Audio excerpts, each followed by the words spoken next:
Magandang hapon, my dear brothers and sisters. Araw na naman ng Huwebes, January 22, 2026. Kahapon napaganda yung topic natin, ito yung karugtong. Anong ibig sabihin ng pamumunuan sa pag-aasawa? Ang ating pong topic ay kinuha po natin sa Camp Follow Me lesson nitong linggo na to. Pagkakapantay-pantay sa plano ng Diyos. Maraming taon nang may maling pagkaunawa sa isang talata sa Biblia. Ang idea na ang lalaki raw ay mamumuno sa babae sa paraang may kapangyarihan o kontrol. Makita natin, no, mga namahal kong mga kapatid, yung mga maling idea na kung saan ang pagkakaintindi nila sa sinasabing pamumunuan ng lalaki yung babae is like wala nang karapatan yung babae magsalita, kailangan sumunod na lang sa lalaki, kailangan yung babae manahimik, alam nyo yun. Tapos parang yung iba tinatrato nila yung asawa nila as property, hindi nila minamahal kundi ginagawa nilang alipin, di po ba? Masakit at malungkot tingnan ang mga ganong ideology, tama yung pagkasabi ko, ideology ng isang tao pagdating sa ang lalaki ay pamumunuan ang babae. Ngunit tama ba ito ayon sa Diyos? Yun ay ayon sa mata ng tao na kanilang maling interpretasyon. Pero sa mata ng Diyos, o may mas malalim at mas banal na kahulugan ang kanyang itinuturo. Sabi nga sa Ephesians chapter 5 verse 25, ang mga lalaki or husbands, love your wives, even as Christ also loved the church and gave himself for it. Ang mga lalaki, ibigin ninyo ang inyong mga asawa gaya ng pag-ibig ni Kristo sa iglesia at ibinigay ang kanyang sarili para rito. Ang pamumuno ng lalaki ay huwaran ni Kristo, sakripisyo, pagmamahal at paglilingkod. Himay-himayin natin. Sinabi ng Panginoon, mga lalaki, ibigin ninyo ang inyong mga asawa. Ano ba ibig sabihin ng pag-ibig? Sinasaktan? Sinisigawan? Ito pong salitang ito ay para sa mga lalaki at ganoon din sa mga babaeng asawa in both sides, no? Na kailangan magkaroon tayo ng pagmamahal. Yung bang feeling na the first, every time kasi ako ngayon, tinitingnan ko yung mga litrato namin ng asawa ko when we were young, at tinitingnan ko at sinasabi ko sa sarili ko na ito yung tamang desisyon na ginawa ko sa buhay ko. No? Yung pinakamagandang desisyon na ginawa ko sa buhay ko. And yung pagmamahal sa asawa. Tinitingnan ko siya, sinasabi ko parati, I don't want na masobrahan siya sa pagtatrabaho, di ba? Okay lang nagtatrabaho kasi pangit naman yung nakaupo lang, magiging mahina yung katawan, pero yung sobra naman, parang sinasabi ko sa kanya na gusto kita magtrabaho but not too much na nakikita kitang nahihirapan na. No? Hindi naman ako perfecto, kaya sabi ko pag hindi kami nag-aaway na dalawa, parang parang ang tawag noon, sanay kaming, alam mo yung kulitan namin, away. Hindi yung away na na sobra-sobra. May mga ganun din sa eksena sa buhay namin. Pero yung kulitan namin na away. Kaya one time ginawa akong joke. Pag sobra kaming happy, parang kakaroon ako ng balahibo ko tumatayo, kinakalibutan. Ano ba yung term doon? Di ba? Kasi hindi ako sanay, mga kapatid. So in every family, may kanya-kanya naman tayong masabi natin mga pinagdadaanan sa buhay. Kanya-kanya tayong karanasan or tinatahak, no? So hindi tayo pare-pareho. Ibig sabihin, pwede nating sabihin yung kainaan ninyo pera. Yung kainaan naman ng iba, word of wisdom. Kainaan naman ng iba is yung babae, napakasilosa. Yung kainaan naman ng isa is masyado siyang meticuloso, di ba? So kanya-kanyang pamilya, may kanya-kanyang kinakaharap ng mga sitwasyon sa buhay na kung saan pag titingnan natin yung buhay ng ibang tao, talagang masisira tayo. Kasi sinasabi natin, ang ganda ng buhay nila, napaka-perfecto nila. Kaya I don't stick sa theology na or sa prinsipyo na parang sinasabi lang yung lahat ng mga mabubuti para lang na matawag na leader sa simbahan. Ayokong ganun. Kasi hindi siya realidad. Parang it's too good to be true. Napakaganda naman sa totoong pangyayari, di ba? Maganda kasi yung nag-usapan natin, yung talagang nangyayari sa buhay natin araw-araw. Di ba? Meron ako nakita, masabi nating napaka-perfecto ng pamilya na yan. And then one day, tinago ko ng asawa. Sabi ng asawa sa akin, President, that time kasi nagsiserve pa ako sa as leader. Sabi niya, President, pwede mo akong tulungan. Sabi ko, bakit? Kasi si brother, alam mo yun, grabing away namin. And then, that's it lang muna. And I don't want to na ipalaliman yung story. But the point is, my dear brothers and sisters, na nag-aaway sila. But when I looked at them, parang masabi ko, parang, wow, ang ganda naman ng pamilyang ito, ang mag-asawang ito, di po ba? So, ibig sabihin nun, wag tayong tumingin sa mga pamilya ng iba na perpekto. May mga kahinaan din yan, di ba? Ano pa? Sabi nga ng isang leader, sabi niya, sa bahay namin, parati kami come follow me, parati kami nagpipray na mag-asawa, ng pamilya. Titingnan ko lang, okay. And after doon, binigyan naman ng asawa ng time, sister, na makapagsalita. Umiyak. Sabi niya, alam nyo, yung problema sa amin, di na kami nakakapag-come follow me, di na kami nakapag-pray. Most of the time kasi busy kami sa negosyo. Ayun bang feeling ko na, okay, di ba? Kasi nga, minsan, nagkakaroon tayo ng problema pag hindi natin nire-resolve yung problema itself. Parang concern pa tayo kung ano yung sinasabi ng ibang tao sa buhay natin. Aminin man natin sa hindi. Parang mas aware tayo sa sinasabihin ng iba kaysa sa feeling ng ating pamilya. Di ba? Yung anak mo hindi nakapagpunta sa mission. Punta sa mission, umuwi. Kasi nanibago or whatever reason man, pero umuwi. And then bigla kang nagalit sa anak mo. Talagang yung frustration. Tinanong ko bakit.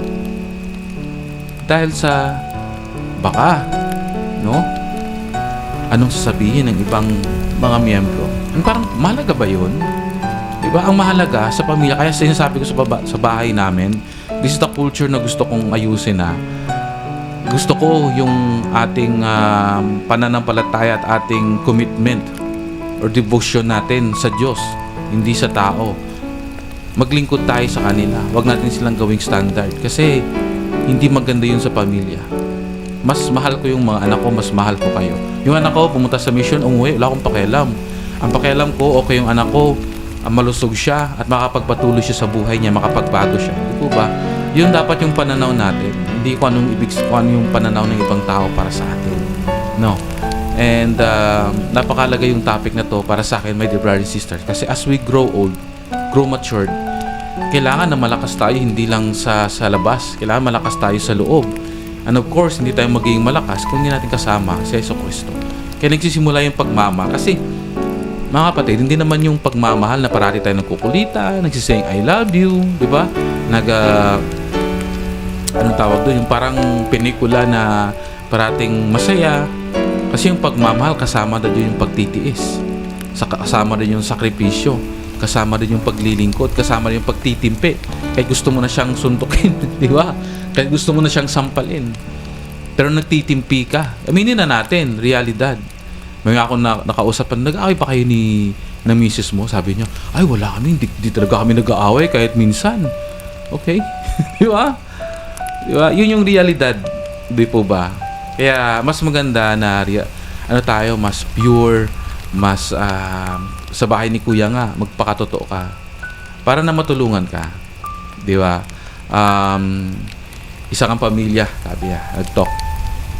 Sabi niya, hindi talaga kami naglilate pagdating sa pagsisimba. Alas 7 pa lang, andito na kami. Kahit umulan, bumagyo, kahit lumindulan, ito pa rin kami, hindi kami nalilate. Pag nakikinig lang ako, sabi ko, okay, wow, perfect ah. Siya na, joke no. So, di ba, ina-exaggerate nila kasi binibigay nila yung standard nila sa mata ng tao. Gusto nila na ang paningin ng tao ay okay sa kanila. Parang meron silang shield na dapat ganito para na pagtingin nila sa atin, napakataas. Pagtingin nila sa atin, perfecto tayo. There's no such thing as that, my dear brothers and sisters. Diba lahat tayo nagsusumikap na maging mabuti. So, yun yung isa sa mga papayo ko na pag gusto natin na maging maganda yung relasyon natin, pag gusto natin na maging maayos yung relasyon natin as husband and wife, kailangan, hindi naman yung pagiging totoo natin sa ating sarili, kasama na yung pagbabago. Kasi hindi naman pwedeng paging totoo tayo, na maging suplado tayo, maging ganito tayo, pero hindi tayo nagbabago. Kailangan sundan natin ang pagbabago. Di ba? Kasi mahirap yung tinatago natin, yung ating sarili, tayo naging totoo, and later on lalabas niya kasi nakakapagod yan. Patuloy tayo ang talata at karaniwang mali na unawa ay ganito na mabasa natin sa Genesis chapter 3 verse 16, ganoon na din sa Moses chapter 4 verse 22. Sa ilang pagkakataon, ang salitang rule over ay ginagamit upang bigyang katwiran ang pananakot. Di ba? May mga tatay, o hindi naman tatay kasi hindi naman itong gender equality, no? Na puro na lang tatay may problema, or nanay din, babae at lalaki, mag-asawa na tinatakot yung isa't isa. Di ba? Yung lalaki, like, tinatakot niya yung asawa niya para makontrol niya, mamanipulate niya. Yung asawa na naman magsasabi na pag yan ang gagawin mo, magsusuicide ako, ganito ako. Hindi maganda yon, ang pananakot. Hindi mabuting pagtrato. Di ba? Yung tinatrato natin, yung asawa nating babae na parang alipin sa bahay. Hindi po tayo nag-asawa para maghanap ng maid. Tayo po yung nag-asawa para magtulungan sa bawat isa. No, ang isa nga dito, pagiging dominante ng asawa. Yung parati na lang lalaki ang nasusunod. Yung parang yung babae wala nang karapatan sa bahay. Yung parang lahat ng gagawin ng lalaki ay batas sa bahay. No? Maganda yung sinasabi na ako yung hari ng bahay, pero yung asawa ko is siya yung alas ng bahay. Gusto ko sa bahay namin, sabihin ko na po, hindi kami perfectong pamilya, may mga pagkakamali kami, pero sabi ko mas gusto ko sa bahay yung yung tahimik lang. Gusto ko masaya, naging masama kasi yung pakiramdam ko pag may away, hindi ako sanay, no? Mas kasi yun yung nilakhan ko as lumalaki ako, wala akong magulang, no? And then nakikita ko yung nag-aaway yung nanay ko, tatay. Nagkaroon ako ng bata pa lang ako, nagkaroon ako ng psychological na nervous pagdating doon. So kaya pag nagkapamilya ako, sabi ko gusto ko yung maayos, gusto ko yung tahimik, gusto ko yung nagkakaunawaan, no? Gusto ko yung even though may mga ako kasi yung bang madali akong yung pag may napuna ako, talagang sasabihin ko. But later on, na-realize ko na pag ginagawa ko to parati, magiging monster ako. I will be a person that hindi ko gusto na maging na tao na ganun. So, ang pagbabago at pagpili ay para sa atin. Kailangan na natin respetuhin na yung asawa natin ay tao. Nilikha sila ng Diyos. May divine potential sila na maging kagaya ng ating Ama sa Langit. Mahal na mahal sila ng ating Ama sa Langit. So, pag halimbawa, pag hindi talaga kaya, pag-usapan. Pero wag sa point na sasaktan mo, no? And ako sa buhay ko until now, hindi ko pa nasaktan yung asawa ko. Ako sinasaktan niya ako minsan. Hindi na ako sinasaktan. Parang may pagkakataon noon, galit na galit siya. Parang yung pillow, yung unan, yun, hinampas niya ako ng unan, mga ganun. Pero dahil sa babae, pero never ko akong mag-retaliate na gawin ko rin sa kanya, diba? Kaya I am grateful sa pag-aaway namin, kaya nagkaroon kami ng 4 na anak. Dapat ganun tayo, na magiging positibo ba, productive. And sana ba ako? Yun nga, sabi ko nga, nilikha sila ng Diyos. And mahal sila ng ating Ama sa Langit. So, tratuhin natin silang isang tao, isang mahal sa buhay. Ang tinig ng mga propeta sa ating panahon. Sabi nga sa The Proclamation of the World, the Family, itinuturo ng mga propeta na ang mag-asawa ay pantay sa katuwang sa pagtupad ng kanilang banal na responsibilidad sa pamilya. Walang mas mataas, walang mas mababa, may pagkakaisa, no? Yung bang pag may problema, pinag-uusapan kung ano yung kakulangan ng isa, yung punan ng isa. Tulad ko, kakulangan ko, hindi ako pwede sa maraming tao. Ibig sabihin nun, Yung parang madali akong mahilo, no? So, hindi naman ako sobrang introvert, pero yun yung yung isa sa mga ugali ko. Yung wife ko naman mahilig sa maraming tao. So, siya yung sumasama sa mga anak ko pag may mga event. Ako naman sa bahay nag-aantay, tapos proud na proud ako sa mga anak ko. So, yun lang. So, hindi natin pwedeng ini-expect ba na kung ano yung nakikita natin sa iba, yun din yung yun din yung gusto natin sa ating asawa. Halimbawa, one time sabi ng asawa ko, yung hindi niya pa nare-realize. Sabi niya, mabuti pa yung kasi niya daw, kasi yung husband support sa kanya, tumutulong daw sa paglalaba. Yun sabi niya. Sabi ko, kaya ba ng husband ng cousin mo na gumawa ng bahay kahit na mamatay siya? Diba? Kasi noon, pag nang gumawa kami ng bahay, ako yung nagbubuhat ng mga bato para magawa yung bahay. Ako yung tumutulong kahit mainit, no? Talagang buwis buhay talaga. Ako yung umakyat sa bubong para pinturahan. Pero hindi nila kayang gawin yon. Kaya sabi ko sa wife ko, wag natin ikumpara ako sa kanila kasi may mga bagay na kaya kong gawin na hindi kaya nila. May mga bagay na hindi kaya nila, na hindi ko rin kaya. Or posibleng kaya kong gawin. So, kanya-kanya tayo. May kanya-kanya na kailangan nating respetuhin at igalang at i-appreciate yung mga bagay na ginagawa nila. Kasi gusto ng mga babae, yung ina-appreciate sila. Ganun din yung mga lalaki. Gusto ng mga lalaki pinapamper sila, inaasikaso sila. Gusto ng mga babae, ina-appreciate sila. Yun lang. Parang isa lang yun sa mga halimbawa na maraming halimbawa, no? So, ganun lang yung para sa akin, yung pagtutulungan at pagkakaisa. Sabi sa Doktrina at Mga Tipan, section 121, verses 41, section verses 41 hanggang 42. No power or influence can or ought to be maintained by virtue of the priesthood, only by persuasion, by long-suffering, by gentleness, and by meekness, and by love unfeigned. Sa Tagalog, walang kapangyarihan o impluensya ang dapat pairalin, kundi sa pamamagitan ng paghihikayat, pagtsatsaga, kahinahunan, kababaang loob, at taos-pusong pag-ibig. Yung paghihikayat, di ba, hinikayat natin yung iba, we inspire them, pagtsatsaga, patience, pwede. Kahinahunan, di ba, yung parang kalmado tayo. Ako kalmado ako, pero minsan, noon, medyo ako noon mga last few years, medyo hindi ako kalmado. Hindi ako mahinahon. Ngayon, sa school, sa trabaho, sa bahay, mga ginagawa ko, relax lang. No? Kababaang loob at taos-pusong pag-ibig. Wala naman perfectong tao. Lahat tayo nagsusumikap, lahat tayo gusto nating magbago, di po ba? So, everyday ng buhay natin, pag feeling mo ngayon wala to sa'yo, pwede tayong mag-change, dahan-dahan. Di ba? Kasi, di ba, alam ko na awkward yun sa bahay ninyo, bigla kang nagbago, parang, di ba, angel?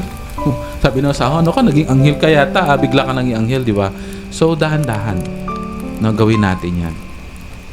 Ito ang pamantayan ng Diyos sa pamumuno, lalo na sa loob ng tahanan. As a good leader, yung tatay being a leader, being the patriarch of the house, kailangan na mayroon din siyang decision making as a priest kasi tumatanggap siya ng inspiration bilang tatay.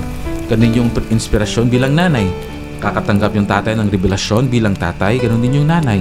So dapat respetuhin at igalang ng mga babae yung priesthood ng mga lalaki. At ang mga lalaki, kailangan respetuhin natin yung priesthood na mayroon tayo. Sa pamamagitan ng pag-ibig, pagtsatsaga, kahinahunan, kababaang loob at paghihikayat. Hindi yung pagmamanipula, pananakot at iba pang mga negatibong bagay. Kailangan positive, kailangan maganda. Ano ibig sabihin ng matuwid na pamumuno? Ang isang matuwid na asawa ay naglilingkod, hindi nangingibabaw. Paglingkuran din natin tulad ng mga tatay na nagtatrabaho, ginagawa ang lahat, sakripisyo, pagod, puyat, para lang sa pamilya. Marunong humingi ng tawad. Sometimes meron tayong desisyon mga lalaki na bigla-bigla tayo nagsasabi sa ating asawa, sa ating mga anak na hindi natin hindi pa napo-conclude. Last time, yung anak ko, sinabi ko sa kanya, saan na yung yung headset mo kasi hiramin ko. Hindi niya mahanap. Tapos nagpanik na kami ng aming asawa kasi yun yung ugali niya, parang nawawala niya. Sabi kami ng sabi sa kanya, sabi kami ng mga nag-counsel kami sa kanya, medyo galit na kami. Yung alam mo yung anak ko parang kinuha ko yung cellphone. Sabi ko, patayin ko yung cellphone mo. Off ko yung cellphone. Sabi ko, confiscated to na galing mo, gano'n na. Tapos parang mayroong nagsabi sa akin na hindi mo pa nga alam yung yung buong story. Hindi mo pa nakita kasi hinanap namin wala talaga. Pero sabi ko, hindi. Ano na to? Disiplina to sa kanya. So daw kami ng wife ko. Andun ako sa work sa school ng magahan. Nag-chat yung wife ko. Sabi ng wife ko, nakita ko yung kanyang headset nasa ilalim ng yung aparador, nasa dulo, kaya hindi nahanap. Tapos parang na-feel ko, parang yung guilt ba na hindi ako nakinig sa promptings na na mag-relax lang muna. Pag-uwi sa bahay, talagang niyakap ko yung anak ko, humingi ako ng sorry. Di ba? Sabi ko sa kanya, sorry. Ganito, ganon. Tapos talagang hinag ko talaga siya. Tapos sabi niya sa akin, Daddy, nasan yung cellphone? So yun. So the point is, di ba yung mga bata, kahit nagkamali tayo, kasi yung anak ko first year high school na, grade 6 or 7, no? Yung mga bata, napaka-forgiving nila. Ganun din tayo, no? Siguro pag ako yun, ginawa ng anak ko sa akin, parang makakatikim talaga siya ng galit sa akin or laygay, no? Payo. Pero siya, wala na. Sabi lang sa akin, Daddy, nasan yung cellphone? Di ba? So, dapat ganun. Kalmado lang. Marunong tayong humingi ng tawad din. Hindi yung, ama ako. Ba't hindi ako humingi ng tawad sa'yo? Pero sa akin, hindi. Kasi mahal ko sila. No? Since tinitingnan ko sila parati ng baby sila, mahal na mahal ko sila. Yun yung gusto kong sabihin. How much more yung ating Ama sa langit sa atin. Bilis magpuri at magpasalamat. Appreciate natin yung gusto ng mga asawa ng ganun. Simpleng ginagawa nila. Uy, salamat uy, grabe. Ganda na ginawa mo. No? Papuri. Iginagalang opinion at damdamin ng asawa. Pakinggan din natin. Huwag yung pabugso-bugso tayo. Yung sa bahay namin, totoo lang, promise. May mga part sa bahay dito kundi sa asawa ko. Hindi maging maayos yung bahay namin. Kasi may mga desisyon ako, akala ko okay na. Yung parang nagsabi siya, talagang nire-remind niya ako. Tapos nang nasunod ko siya, nasabi ko, salamat kasi siguro pag tinupad ko yung gusto mo, hindi nagiging maayos yung bahay natin, masikip o whatever. Kaya, isa lang yun sa mga example na maraming mga bagay na minsan, sinusunod lang natin yung gusto natin, mga lalaki. Kailangan makinig din tayo sa mga asawa natin. Nararamdaman ang bigat ng responsibilidad na magbibigay at magprotekta. No? Hindi yung parang sarili nang iniisip. Normal lang yung nagsakripisyo tayo kasi nagkapamilya tayo. May mga bagay na hindi natin pwedeng gawin nung single tayo. May mga bagay na kailangan natin i-give up. And may mga bagay na may mga choices tayong para sa ika-aayos ng lahat, ikabubuti ng lahat at kakasaya ng lahat ng tao, lahat sa pamilya natin. Amen. Tinatrato ang asawa ng may lubos na respeto.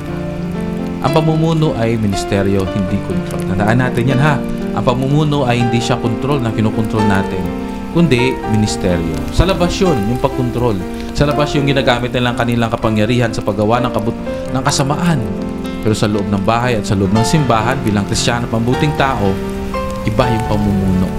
Hindi yung ginagawa natin silang robot or tau-tauhan. Mahalin natin kasi anak sila ng Diyos. Pagiging equal partners sa sariling salita, ano ibig sabihin ng equal partners? Ito ay sabay na pagpapasya, no? Na panalangin, sabay na pag-aruga sa pamilya, sabay na pananagutan sa Diyos. Ang asawa ay hindi amo. Ang asawa ay katuwang sa tipan. Di ba? So sabay kayo sa lahat ng bagay. Di ba nakita natin sa mga pelikula? Ganda ng pamilya kung simpleng buhay lang pero masaya sila. May nakita akong pamilya napakasimple lang. Alam nyo yun? Pero masaya sila. Yung tawanan nila. One time nag-work ako, gabi. Yung kanilang ilaw noon, back 10 years ago, ano pa? Yung kinky. Ano ba yung kinky? Lampara, yung parang nilagyan nila ng gas tapos sinisindihan yun. Parang yung ilaw nila. Yung mga bata, yung tuwang-tuwa. Ngayon nakita ko na yung mga anak ang lalaki na mga nasa 15 na. So, 15 years ago, yung parang ganun. So, dear brothers and sisters, yung happiness hindi nakikita lang sa pera, kundi nakikita yan sa ating sarili. Pag nagsisimula yan sa atin. Aplikasyon sa buhay, ito din pumasok sa isip ko. If you want to be happy, goal tayo every quarter or 2.5 months or every a month or sa 2 buwan, kaisa tayo pumunta sa templo. No? At doon tayo makikita na kung gaano kaganda yung templo. At tutulungan tayo na maging maganda yung buhay natin. Maging strong tayo, pamilya. Lalo na ngayon. Di ba? Kapag ang mag-asawa ay pantay, mas payapa ang tahanan, mas ligtas ang mga anak. Speaking, andaan natin about kinikilos natin, naapektuhan yung mga anak natin. Gusto natin sila maging mabuti at masamang anak. Depende yon kung paano natin mahalin ang isa't isa. Mahalin yung inyong asawa na lalaki at babae. Kasi kayo yung refleksyon ng anak ninyo. Kung ano yung nakikita nila, lahat tama yan. So please, para sa mga anak ninyo, ituwid natin yung mga maling kultura na meron tayo. Mas malinaw ang impluwensya ng Espiritu. Ganito din yung banal na Espiritu ay mananahan sa atin. At ang ating bahay, ang ating tahanan ay magiging banal. Ito ay magiging banal na lugar. Ang plano ng Diyos sa pag-asawa ay hindi dominasyon kundi pagkakaisa. Hindi pagmamataas kundi paglilingkod. Hindi kapangyarihan kundi pagmamahal. Kapag ang mag-asawa ay tunay na equal partners, ang pamilya ay magiging mas malapit sa langit. So mga kapatid, maraming salamat. Ito na po magtatapos yung ating lesson for today sa January 22, 2026, araw ng Thursday, na kung saan natutunan natin yung equality ng husband and wife, yung pagiging leader sa bahay. Ano ba ibig sabihin ng pagiging leader sa isang tahanan ng lalaki at paano siya maglingkod sa kanyang mga miyembro ng bahay. Una na yung partner niya is yung asawa niya. Tandaan natin na pamilya ay binukod ng Diyos. Alam ko maraming mga pagsubok at temptasyon sa isang pamilya. Hindi naman tayo perfecto. Pero kailangan natin, that's why kailangan natin ng tulong ng ating masalangit. Maraming salamat po at marami akong natutunan sa araw na ito. Naway kayo din. Isa puso natin yung mga bawat na natutunan natin. Panalangin natin. And the same time, panalangin din natin yung mga kapatid natin na maging malakas din sila. Tulungan sila ng Diyos. Mga kapatid, maraming salamat sa ulit. All these things I pray in the name of Jesus Christ. Amen.